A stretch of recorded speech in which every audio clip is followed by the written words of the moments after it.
barbell back squat 200 pounds. Ito yung regular set ko, bale unang set, dalawang set lang yung ginagawa ko, tapos yung pangalawang set drop set, ano kasi tawag dito,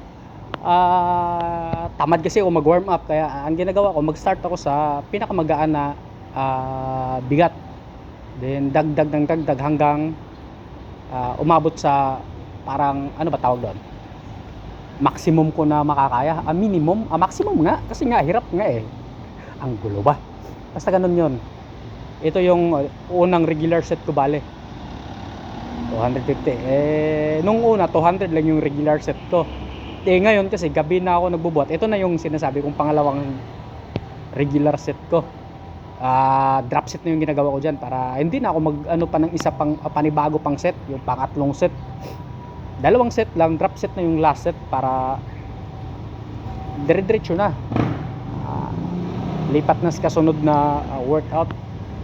Kasi pagka magpahinga ka pa, mga ilang minutong pahinga, ayon nga sa mga eksperto, ang pahinga dapat sa squat 3 to 5 minutes.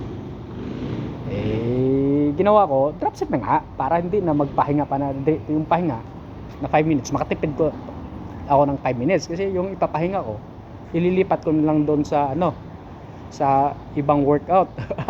Ang gulo ba? Tawag kayo magulo din, magulo rin kayo ito na yung mga sign na parang babalik na naman ako sa pagka-ego lifter nito.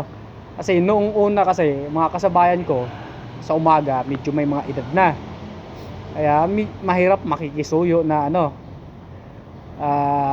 magpa-spot, magpa-assist, kasi respeto ba, galang ba, kasi may mga edad na nga sa atin yun naman yun. Tapos ngayon napalipat ako sa hapon.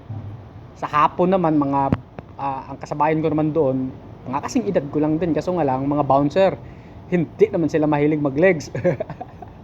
Sabi ko, biglang hindi naman mahilig mag-legs ang mga bouncer kadalasan sa kanila shoulder at saka chest. Kaya hindi rin ako manggugulo sa kanila na magpa-spot or magpaalala, kasi nga magkaiba kami ng ng daanan ano ba, basta magkaiba kami ng trip, kaya ganun yon. Tapos ngayon nailipat ako sa gabi na naman yung buhat ko, kasi nga lagi na akong pang-araw ngayon sa duty. Sa gabi na ako nabubuhat. Pag out sa duty, uwi bahay, iwan yung mga gamit, diretso gym. Tapos dito sa gabi meron ako dito si Buddy Shiano, mahilig din to sa legs, kaya ito yung magiging ko nandito, katandem. So katandem.